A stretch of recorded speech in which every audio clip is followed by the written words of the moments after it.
Welcome to the Illumination Talks again. Today we're going to look at fairy tales. And why not? I've spent a lifetime researching biblical fairy tales, so why not the real ones? Because there may be secrets to be found here too, encoded by cunning authors back in the 19th century, the early 19th century. Authors like the Brothers Grimm. And the Brothers Grimm were not simply children's authors. They were accomplished historians and linguists, researching and cataloguing ancient myths and folklore. And the Brothers Grimm wrote Snow White. And that's the first of the fairy stories we're going to have a look at. But is this really a simple children's story? Or is there a deeper meaning to this ancient tale? Well, in my new interpretation of Snow White is actually the moon. It's a story about orbital mechanics, the slow revolutions of the solar system. No, really, it actually is. So, well, let's have a look at that. We start with the Wicked Witch, who didn't like Snow White, of course. And the Wicked Witch is the faint Milky Way, who is jealous of Snow White because she is the brilliant white moon. Now, in Egyptian symbology, the Milky Way was the goddess Nut, and she arches her body across the night sky. And here she is, arching her body, with the god Geb, the earth down below. And she is the Milky Way. And if we look at the Milky Way in the real sky, you'll see the Milky Way arches across the night sky in exactly the same way as the goddess Nut. She even has arms and legs separating at each end of her arch across the sky. It's quite clear that the ancient Egyptians saw the Milky Way as being a goddess, arching her body across the skies. And it was across this cosmic sea that the solar bark of Ra sailed, because the ancients saw the heavens, the cosmos above, as being a sea, and therefore the gods sailed a boat across this sea.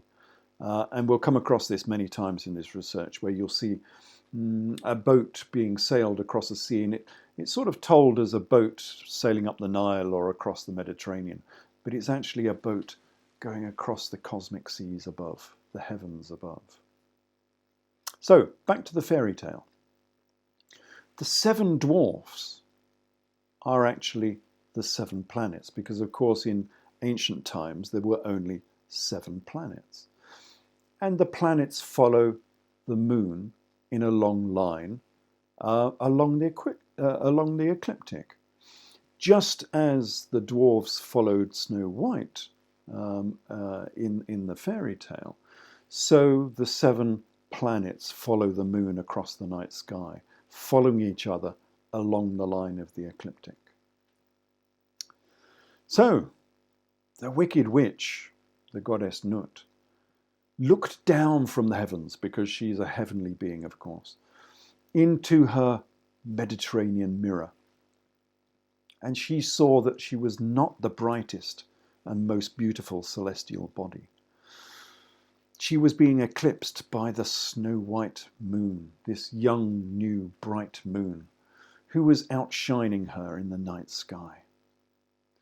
So the Wicked Witch gave Snow White Moon a corset, which she put around Snow White Moon and pulled tighter and tighter and tighter until the Snow White Moon got thinner and thinner and thinner. And of course, that's exactly what happens in the night sky as the waning moon gets thinner and thinner in the night sky. Is this not the same story? Well, the corset is pulled so tight that poor Snow White Moon dies. And of course, the moon, when it gets thinner and thinner, eventually becomes a new moon. and it dies. It goes black. It's dark. It's dead. Snow White has died. Until, of course, a prince comes along. Helios, the Sun Prince. And Helios, the Sun Prince, kisses the moon. And of course, that's exactly what happens in the night sky when we have an eclipse. The sun kisses the moon, or the moon kisses the sun, whichever way you like to see it. In a syzygy, as it's called in cosmology, an eclipse, a celestial marriage between the sun and the moon, between the sun prince and the celestial moon prince, Snow White. And, of course, you can't have a marriage without a diamond ring.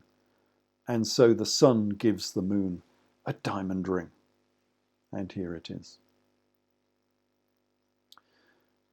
After this kiss, after this marriage, of course, the moon, Snow White moon, comes back to life. So the new moon suddenly starts to grow again. She gets bigger and bigger and bigger. She comes back to life as if she is even perhaps pregnant. And of course, well, we can see that this is exactly what happens. But the sun can only do this. The sun can only kiss the moon when the moon is a new moon. You can only have a solar eclipse during a new moon, when the moon is dark and dead, just like the fairy tale says. So the orbital mechanics of this agrees with the fairy tale in all respects. Is this coincidence? Well, once is perhaps coincidence, but twice or more? Well, we'll see a few more of these. Let's have a look at Santa Claus very quickly. Now, the modern imagery of Father Christmas is also from the early 19th century. It's from the same era as the Brothers Grimm, and the same era as Hans Christian Andersen, who wrote some of the other fairy tales we're going to look at. So here is Santa Claus, a fairly traditional sort of depiction of Santa Claus from our modern era, from the last 200 years or so. He's a man with a red coat, pulled across the skies on a sleigh drawn by 4 reindeer. But where did that symbolism come from? Who is this Santa? Is he not Helios? Have a look at Helios. He is a man with a red cloak, pulled across the skies on a chariot drawn by 4 horses. Is that not the same symbology? And of course, Santa does this.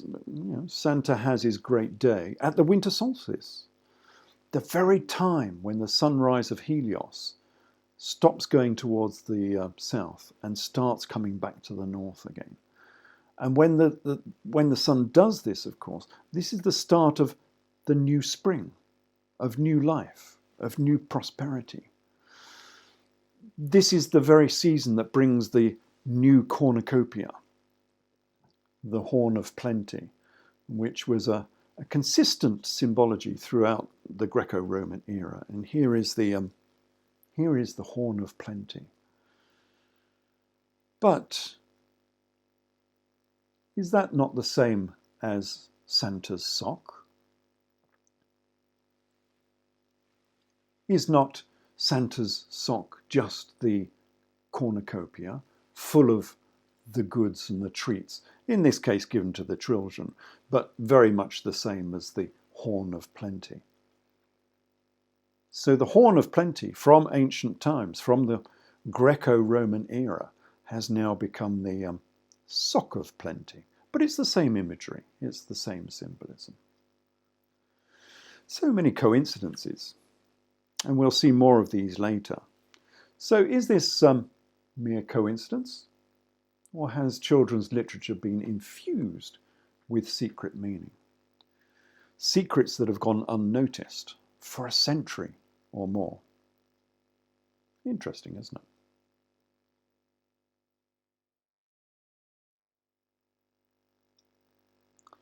Welcome back to the Illumination Talks. Last time we looked at a few fairy tales, and today we have some more fairy tales that may contain secrets.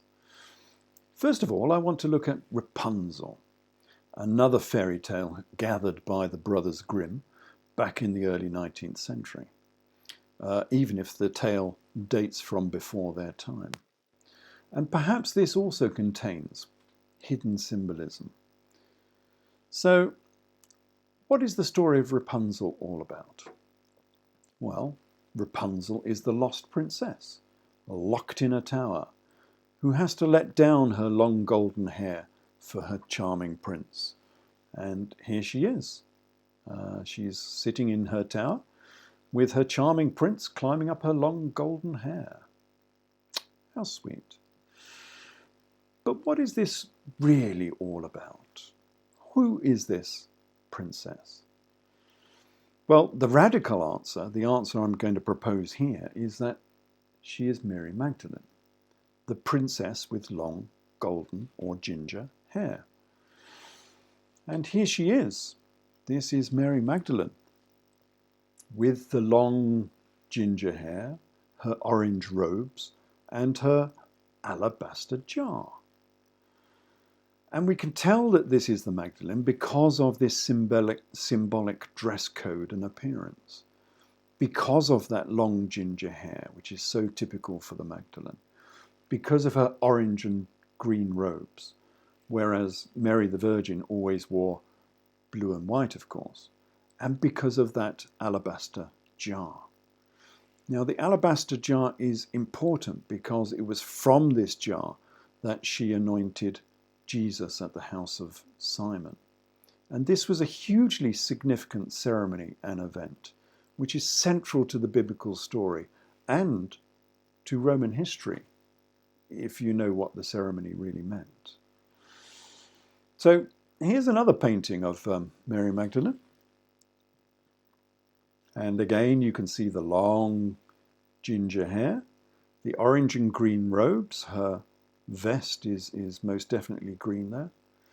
And her alabaster jar, which is down in the bottom right-hand corner there.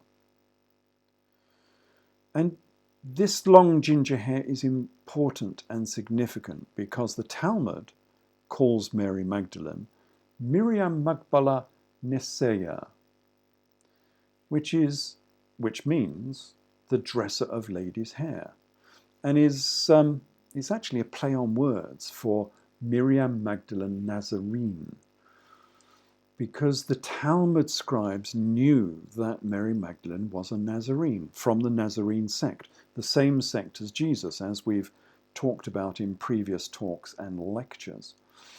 And hair was sacred to the Nazarene. They always wore their hair long, which is why we have this imagery of Jesus with long hair and long beard, because they weren't allowed to cut their hair, except in a special circumstance for a sacrifice.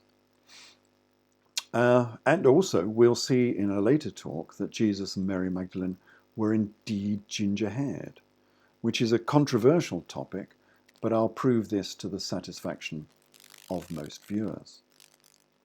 Okay, so Rapunzel is closely linked to Mary Magdalene. And so finally, we know why Rapunzel was locked in a tower, because Mary Magdalene means tower. It doesn't mean she was from a fishing village on the Mediterranean. Magdalene means tower. The word comes from the Egyptian Magdal and the Aramaic Magdal, meaning tower. And the original tower that this referred to was actually the pyramids of Giza. But when these people lost access to the Giza pyramids, when they were in Judea and Syria and various other places, they built symbolic round towers all over these regions and well beyond. And we'll go through some of those round towers in a later talk and find out where they went to. So, both Rapunzel and Mary Magdalene were the lady of the tower with long ginger hair. Is this coincidence? Perhaps. Okay, well, one coincidence. But how about the Little Mermaid?